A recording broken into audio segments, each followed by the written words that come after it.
You got an interview. Oh yeah, congrats. I am really happy for you because I know it's not always easy to get that interview. But I desperately want you to watch this week's YouTube training because I want to tell you, now that you've gotten the interview, the number one most important thing for you to do. So stay tuned.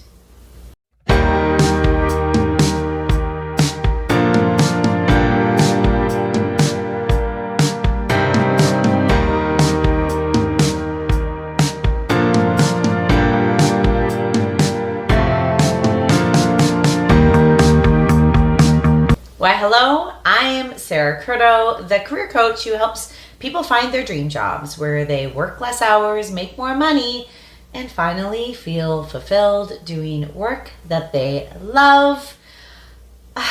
We do that because we get interviews. And then when we get interviews, we do this one simple thing. Now, if you've got an interview and you want to prepare for some questions or what questions to ask, how to answer certain questions, check out my playlist for all of the interview tips and tricks so that you can master this interview and all the other ones that may come.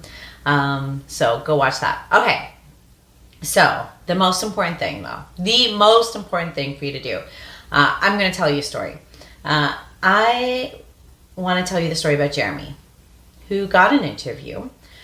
And he was so excited because it had been a while. He had been going through a drought. And so he got this interview and he dropped everything because he wanted to put all of his energy preparing for it. So he spent like a whole week preparing all of the answers that he could use, the potential questions that they might ask. He thought about all the questions that he could ask. He researched the heck out of the company. Like, he knew everything that needed to be known about the company. He went in like he was new. This was it. He was certain of it.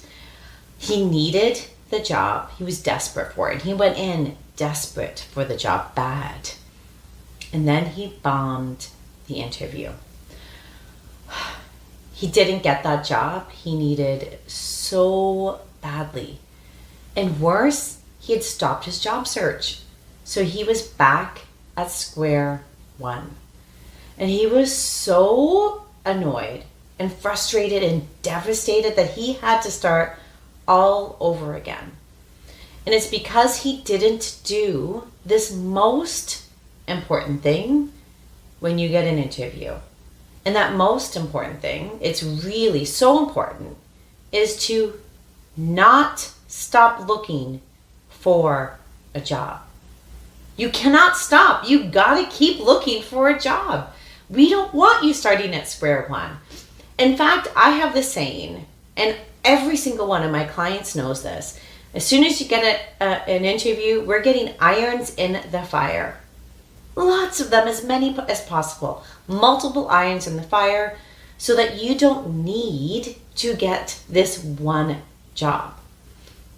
What it does is it alleviates the pressure, because when we go in needing this job, you can hear it. Honestly, if you go through those interview trainings and you go through that interview mindset one where I talk about needing versus wanting the job, you can literally hear the tonal change.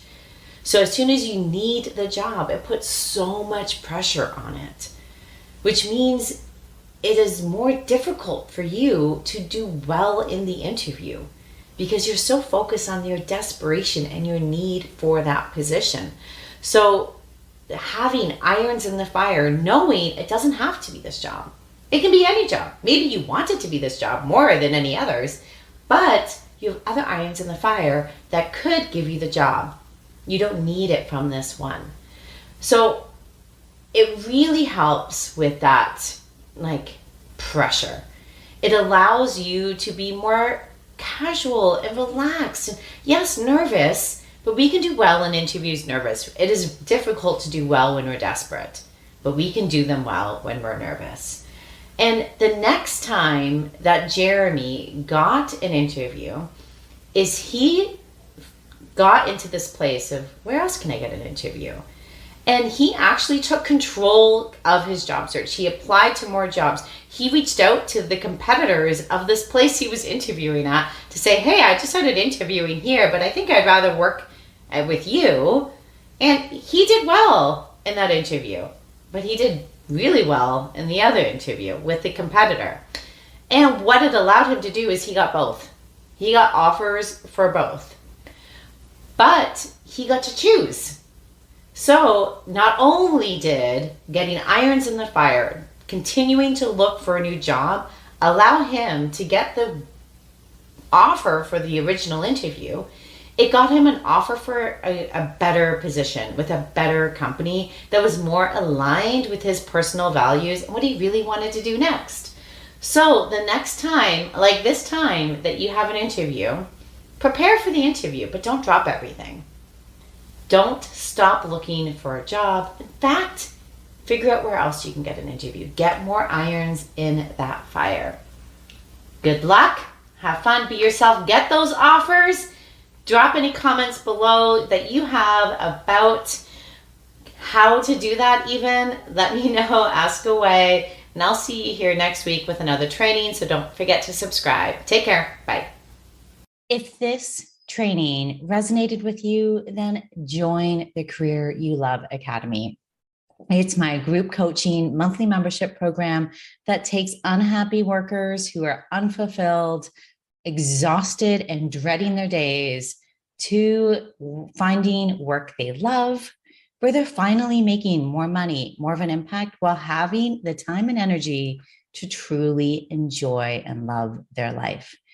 You can join us by going to www.sarahcurto.ca/CYLA.